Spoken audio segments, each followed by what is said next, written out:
Good morning friends, welcome to my channel Anokhi Mohabbat. और आप देख रहे हैं डेस्टिनी। लास्ट पार्ट में हमने देखा था कि सैम और नेहा एक दूसरे के साथ बहुत ज़्यादा मोमेंट्स अपने बिताते हैं। और लास्ट पार्ट में यही हुआ रहता है कि नेहा अपने हार्ड टाइम पे रहती है तो सैम उसकी बहुत ज़्यादा केयर करती है और बहुत लविंग केयरिंग नेचर से उसके वो डेज जो रहते हैं वो उसमें उसकी हेल्प करती है। और ऐसे ही उनका 1 वीक बीत जाता है। अब उसके आगे जब 1 वीक बीत जाता है तो सैम धीरे धीरे नेहा के और करीब आने लगती है। थोड़ा करीब और ज़्यादा करीब। ये करीब फिज़िकली नहीं था, ये करीब मेंटली और इमोशनली था।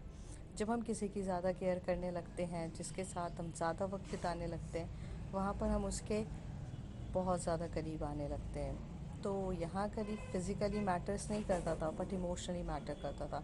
और हर दिन ऐसे ही जाता था। ये लोग ऑफिस जाते थे, ऑफिस में काम करते थे और शाम को ऑफिस से एक साथ वापस आते थे। खाना बनाने में एक दूसरे की हेल्प करते थे, घर के कामों में एक दूसरे की हेल्प करते घर के कामों में एक दूसरे की हेल्प करते थे और एक साथ मूवीज़ देखते थे, टाइम स्पेंड करते थे, फिर नाइट स्पेंड करते थे। और इनका दिन ऐसे ही बीत रहे थे। थोड़े टाइम के बाद शाम को याद आता है कि नेहा का बर्थडे आने वाला है और वो इस बर्थडे को बहुत ज़्यादा स्पेशल बनाना चाहती थी।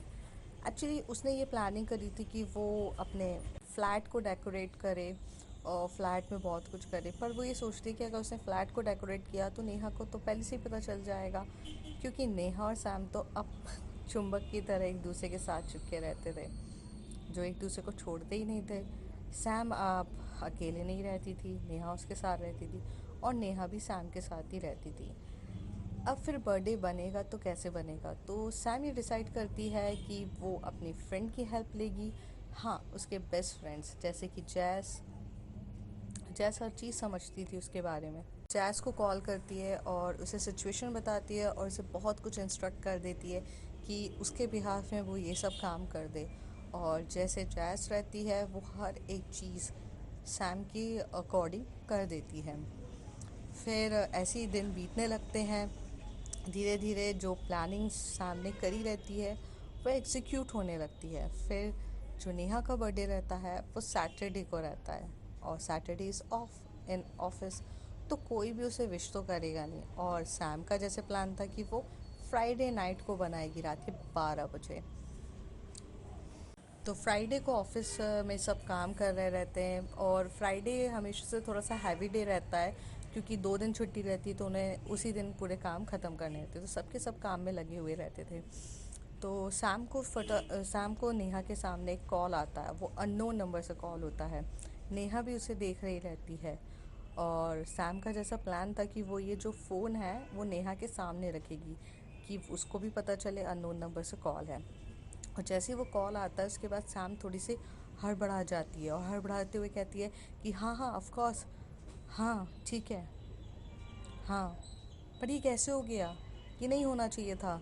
अरे नहीं नहीं ठीक है, मैं बस अभी आ ही रही हूँ। डोंट वरी, तुम अकेले नहीं हो, तुम अकेली नहीं हो, मैं आ रही हूँ। तुम कैसे सोच सकते हो मैं अकेली हूँ, बस मैं आ रही हूँ। ऐसे कह के वो नेहा के सामने कन्वर्सेशन कर रही रहती है। नेहा बहुत कंफ्यूज रहती है कि ये कौन पर्सन है। एक तो अननोन नंबर, ऊपर से कौन है जो ऐसी बातें कर रही है। और सैम इतना ज़्यादा वर्रिड क्यों हो चुकी है। नेहा के अंदर हज़ार सवाल गूंज रहे थे बट वो पूछ तो सकती नहीं थी। और सैम जैसी उसी तरफ देखती है तो पहले तो वो उस सोचती है कि यार कितनी ज़्यादा कंफ्यूज हो गई है ये। बट वो कहती है ये तो होना ही था।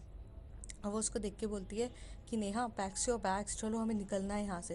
तो कहती है हमें कहाँ निकलना है। तो कहती अरे वो मेरी दोस्त है ना, उसका एक्सीडेंट हो गया, हमें अभी बस निकलना पड़ेगा। तो कहती है हाँ, कौन सी फ्रेंड। तो कहती है अरे मैं सब कुछ बता दूंगी, तुम इतने सवाल क्यों कर रही हो, तुम्हें चलो। तो वो कहती है अरे आपकी फ्रेंड है तो आप अकेले चले जाओ अगर अर्जेंट है। तो कहती है नो, मैं तुम्हें अकेले नहीं छोड़ सकती यहाँ पे, और पता नहीं मुझे कितने दिन लग जाएंगे अपन को आने में, तुम चलो। तो कहती है अरे पर हमें ऑफिस भी तो देखना है। सैम कहती है अरे ऑफिस की ज़रूरत क्या है, तुम लैपटॉप लेकर चलो, बस तुम पागल हो गई हो ना काम काम के चक्कर में, तुम लैपटॉप लेके चलो। नेहा बोलती है अरे तुम गुस्सा क्यों कर रही हो यार, मैं लैपटॉप नहीं लेके चल रही हूँ। बट हम कब निकल रहे हैं। तो कहती है बस अभी हम 15 मिनट में निकल रहे हैं। तो वो कहती है अरे पर कुछ नहीं है। तो सैम बोलती है कि हम बस 15 मिनट में निकल रहे हैं और तुम इतना सवाल क्यों पूछ रही हो। तो नेहा बोलती है कि अपन फ्लैट पे नहीं जाएंगे, और अगर फ्लैट पे नहीं जाएंगे तो हम सामान कैसे लेंगे। तो सैम बोलती है तुम उसकी चिंता क्यों कर रही हो, तुम यहाँ पे पैक करो, 2 मिनट रुको मैं कॉल करती हूँ। वो जैसी कॉल करती है वहाँ से वो इंस्ट्रक्शन देती है एक पर्सन को, और पर्सन वो इंस्ट्रक्शन को फॉलो करता है, और एक कार आके सामने रुकती है। और जब ये लोग ऑफिस से निकलते तो सैम वो कार की कीज़ उस बंदे से लेती है और पीछे देखती है तो सामान रखा हुआ रहता है। नेहा पूछती है ये कौन है, तो कहती है कि ये मेरा फ्रेंड का फ्रेंड है जिसकी कार जो है हमें वहाँ पे रेंट पे मिलती है, तो मैंने उससे ये कार रेंट पे ली है। कहती सामान, तो कहते मेरे फ्रेंड ने पहुँचा दिया ना, तुम इतना टेंशन क्यों ले रही हो, चलो जल्दी से, अभी हमारे पास टाइम नहीं है। नेहा सवाल बहुत सारे रहते हैं, और हम अभी जाएंगे तो अभी तो हम पहुँच पाएंगे। तो कहती है हाँ बट हम जा कहाँ रहे हैं। नेहा अपने सवालिया नज़रों से बस सैम की तरफ देख के शॉक थी, और वो थोड़ा सा डर रही थी कि सैम उसे कुछ बता नहीं रही है, और उसका जो बिहेवियर है वो भी थोड़ा अजीब सा हो रहा है। लेकिन सैम तो सैम है, तो सैम कुछ नहीं बताती है। एक प्यार सी पर्सन की तरह वो कार का डोर ओपन करती है, नेहा को बोलती है जाओ बैठो, और फ्रंट सीट पे नेहा को बिठा देती है, फिर खुद ड्राइविंग करने लगती है। नेहा रास्ते भर पूछती है कि हम कहाँ जा रहे हैं, तो कहती है कि यहाँ पर दूर पे फार्म हाउस है मेरे फ्रेंड का, वहाँ हमें जाना है, तो है तो चलो। तो कहती है वेयर इट इज़, तो वो कहती है कि है प्लेस है, मुझे भी नहीं पता यार, मैं जीपीआरएस के थ्रू जाने वाली। तो कहती है यार तुम्हें पता नहीं है, हम ऐसे अनजान इंसान होके जा रहे हैं। तो कहती है अरे अनजान नहीं है। सैम बोलती है अरे, तो नेहा बोलती है तो अनजान नहीं है तो कौन है जिसके चक्कर में हम पागलों की तरह भाग के जा रहे हैं, तुम मुझे कुछ बता भी नहीं रही हो, क्या है यार, मुझे डर लग रहा है। तो सैम उसे अपने शोल्डर के पास टिका के बोलती है बेबी इसमें डरने वाली क्या बात है, अरे आपको मुझ पर भरोसा नहीं है क्या, आप मेरे साथ जाने से डरते हो, इसमें डरने वाली क्या बात है यार, हम लोग को जाना तो है ना। आगे जाकर एक जगह है जहाँ पर मेरे बाकी फ्रेंड्स मिलने वाले हैं, वहाँ से हम उसके घर जा रहे हैं, तो मुझे भी इतना आइडिया नहीं है ना, आप समझो, बस हमें मुझे पता है कि हमें कहाँ जाना है। सो अभी तुम इतने सवाल मत करो और चलो, मैं ड्राइविंग कर लूँ फोकसली। तो कहती है हाँ करो, नेहा कह देती है। ड्राइविंग कर रहे रहते हैं, सॉफ्ट म्यूज़िक बज रही रहती है, गाने बहुत प्यारे प्यारे बज रहे रहते हैं। और सैम को ओल्ड सॉन्ग बहुत ज़्यादा पसंद थे, तो वो हमेशा से ओल्ड सॉन्ग गाती थी।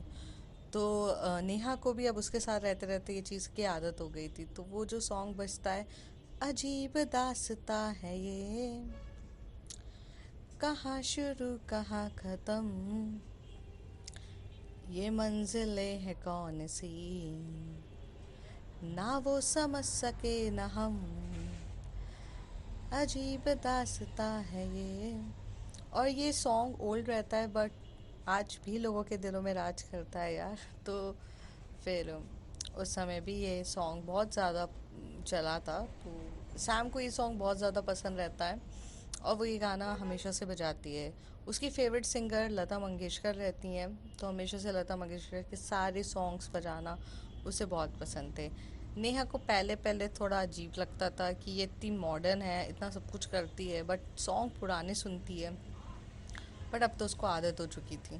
सैम को जैसे हर तरीके से अपना चुकी थी नेहा, उसकी बचकानी हरकतें, उसकी मस्ती मजाक, हर चीज़ सब नेहा को पसंद आ रही थी। सॉन्ग इतना क्यूट तरीके से बजा रहता है, और नेहा थोड़ी थक चुकी रहती है, तो वो कब सो जाती है पता ही नहीं चलता। और ड्राइविंग तो कंटिन्यूस चल रही रहती है, सैम ड्राइव कर रही रहती है। करीब 2 घंटे के ट्रैवलिंग के बाद ये लोग एक होटल के सामने रुकते हैं। जैसी रोकती है तो सैम नेहा की तरफ बोलती है बेबी उठो। तो कहती है हम पहुंच गए। तो कहती है नहीं, रात बहुत ज़्यादा हो गई है, और कल हम चल जाएंगे, अभी तो फ़िलहाल यहीं पे स्टे करना पड़ेगा। नेहा भी इस बात को एग्री करती है, क्योंकि कंटिन्यूस ड्राइविंग करना तो सैम के लिए पॉसिबल नहीं था, क्योंकि वो प्रोफेशनल ड्राइवर नहीं थी। तो वो इसको ध्यान में रख के उतरती है। जैसे ही वो उतरती है तो वो वहाँ के जो वैलेट पार्किंग के लोग होते हैं उन्हें इंस्ट्रक्ट करती है, कीज देती है कि आप पार्क कर दो, और वहाँ से अपना सामान वहाँ के सर्वेंट्स के थ्रू निकलवा के रूम पे डालने, मतलब रूम पे साइन करने के लिए बोल देती है। अंदर जैसी जाती है तो वो रूम पे जाने के बजाय उसको लेकर एक हॉल के साइड जाती है, और जैसे वो कहती है कि कीज़ अभी तक मिली नहीं है, तब तब हम उस हॉल में जाके बैठते हैं। हॉल की लाइट्स पूरी ऑफ रहती है, और वो नेहा को इंस्ट्रक्ट करती है कि आप पहले जाओ। और जैसी नेहा अपना पहला कदम रखती है तो लाइट्स ऑन होती है, बैलून्स फूटने लगते हैं, जो पार्टी बम्स होते हैं वो एकदम से फूटते हैं, और सब जोरों से चिल्लाते हैं, happy birthday Neha, happy birthday to you, happy birthday Neha. Sam Neha के पीछे खड़े होकर सिर्फ देख रही रहती है, और करेक्ट वो रात के 12 बजे रहते हैं। सैम की ऑलमोस्ट ये प्लानिंग रहती है। वहाँ पे उसके सारे दोस्त रहते हैं, सारे के सारे सैम के सारे दोस्त रहते हैं, जैसे कि जैस, मानसी, रोहन, मीरा, और सब लोग आके केक लेकर आते हैं। नेहा वॉज टोटली सरप्राइज कि यार ये क्या हो गया, मैंने तो कभी सोचा भी नहीं था, और सैम बर्थडे सेलिब्रेशन के लिए मुझे इतनी दूर लेकर आई। और व्हाट अबाउट एक्सीडेंट समथिंग, तो वो सैम के पीछे मुड़ के बोलती है कि तुमने तो कहा था कि एक्सीडेंट हुआ है किसी का and we are going there. तो सैम बोलती है सॉरी, बट तुम्हें लेकर आती है और ये कहती बर्थडे पार्टी में तो ये प्रीशियस स्माइल कैसे देख पाती, और बेबी तुम्हारी इस प्रीशियस स्माइल के लिए तो मैं अपनी जान दे दूँ। फिर थोड़ा सा झूठ तो चलता है ना, मोहब्बत में ये सब तो करना ही पड़ता है ना। सैम की फ्लर्टिंग कभी बंद होती थी? नेहा बोलती है फिर से स्टार्ट मत हो, बट हाँ मुझे बहुत पसंद आया।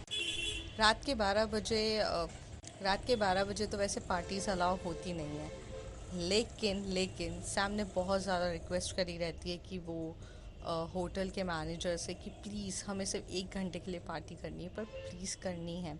और जैसी जल्दी जल्दी ये लोग जाते हैं, फिर केक कटिंग होती है, सॉन्ग होता है, सब थोड़ा बहुत डांस करते हैं, केक होती है। सैम सबके सामने नीज पे बैठ के नेहा को हैप्पी बर्थडे बोलकर एक रोज़ देती है, और रोज़ के साथ अपनी जेब से एक रिंग निकाल के देती है और कहती है happy birthday baby, I love you so much, और will you be my wifey forever. हाँ, ये सैम ने एक्चुअल में प्रपोज कर दिया रहता है। नेहा बहुत ज़्यादा घबरा चुकी रहती है, क्योंकि नेहा चाहती थी कि ये सब चीज़ें इतनी जल्दी किसी को पता ना चले।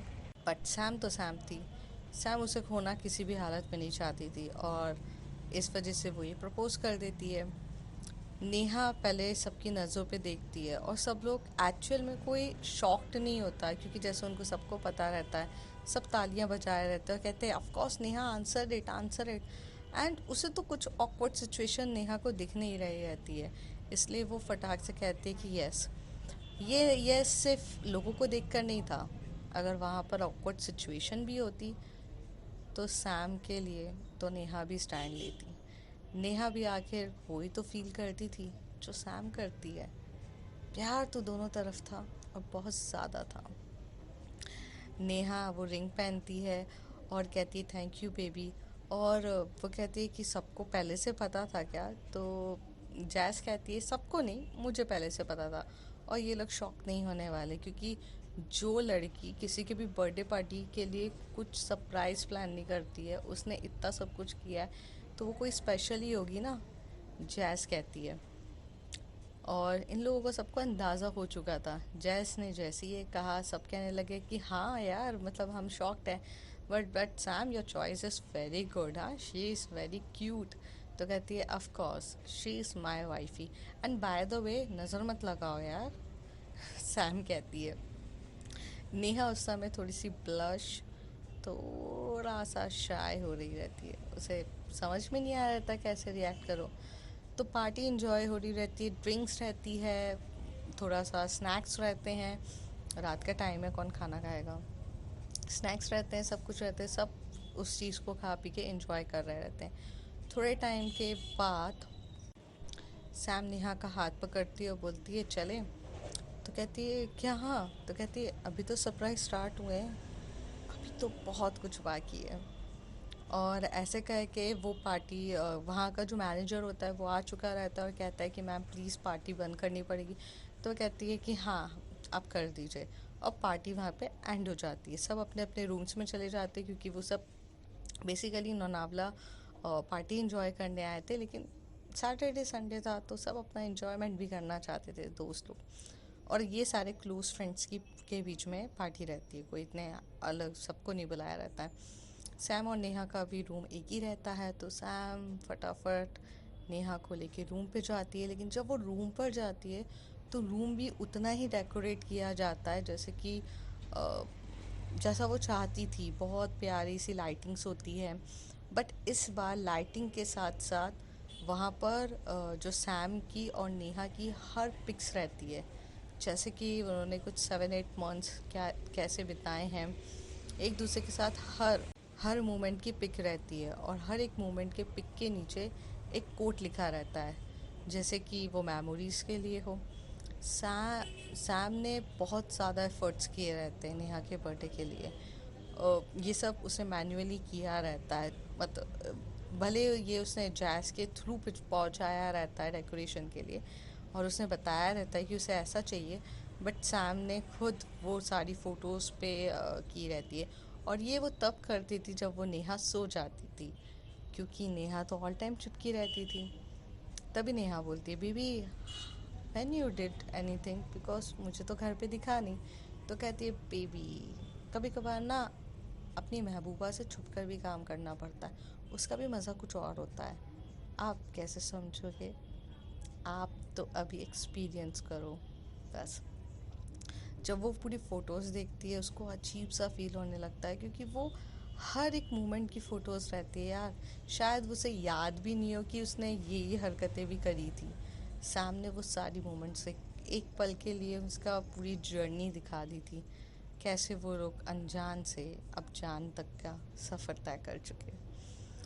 सैम रूम को लॉक करती है। फिर नेहा वो एक एक पिक देख रही रहती है, तभी सैम उसके बैग से आती है और उसे हक करती है। नेहा भी अपने आप को जैसे सिलेंडर करने के लिए बैठी थी, और जैसी सैम का एक touch, Neha out of control होकर उसे देखने लगती है। और देखते ही उसके उसको बोलती है, बेबी आज तो कुछ धमाल होना चाहिए, कोई फाउंडेशन नहीं रहनी चाहिए। ये जब सैम सुनती है तो वो उसको शॉकिंग नज़र से देख के बोलती है, बेबी ये मेरी लाइन होनी चाहिए, आप मेरी लाइन बोल रहे हो? तभी नेहा बोलती है, हाँ तो अब सैम का रंग तो चढ़ना ही था ना मेरे ऊपर। नेहा इस बार थोड़ा अलग ही अंदाज में कहती है। सैम ने तो सोचा भी नहीं था कि नेहा इतने अजीब अंदाज में और इतने अलग तरीके से कहेगी। आखिर वो तो उम्मीद भी नहीं रख सकती थी। बट फिर ये एकदम से उन लोगों का लिप किस स्टार्ट होता है, लिप किस से फोर हेड से ये, और धीरे धीरे उनकी किसेस बढ़ने लगती है। बहुत ज़्यादा डीपली एक दूसरे को किस कर रहे रहते हैं। किसेस पे होनी रहती है, जो क्या बोलते ईयर्स होते हैं उस पर बाइट कर रही रहती है सैम। और फिर वो उसको एकदम से धक्का देकर बेड पे गिरा देती है। अच्छा, वो बेड पे उसके ऊपर आती है, फिर किसेस वगैरह हर चीज़। इस बार थोड़ा सा रोमांस का भी अलग था। इस बार सैम केक खाते खाते नेहा के साथ रोमांस कर रही थी। आखिर उसने केक लेकर नेहा के ऊपर लगा दिया था, और फिर वो उसे सक करते हुए खा रही थी, सक करते हुए उसके साथ रोमांस कर रही थी। धीरे धीरे उन लोगों का रोमांस बहुत डीपर हो जाता है। जो क्लॉथ रहते हैं वो फ्लोर पे कब गिर जाते हैं पता भी नहीं चलता, और किसेस बहुत डीपली हो रही रहती है। कभी नेक पर, फिर नेक से नीचे, फिर और नीचे। और इन सारी ड्यूरेशन में नेहा के मुँह से सिर्फ यही निकल रही थी, थोड़ा सा हार्डर बेबी, थोड़ा सा harder, please do it harder baby. Neha की ये वर्ड सुन के सैम पहले तो उसे बहुत प्यार से देखती है, जैसे कि वो ये चाहती थी कि नेहा के मुंह से ये सारी बातें निकले। और फिर वो उसे उतने ही पागलों की तरह प्यार करने लगती है, थोड़ा तो बाइट करने लगती है। और जब वो आह करके आवाज़ें निकलती है तो नेहा तो मदहोश रहती है और सैम ये आवाज़ें सुनकर पूरी पागल हो रही रहती है।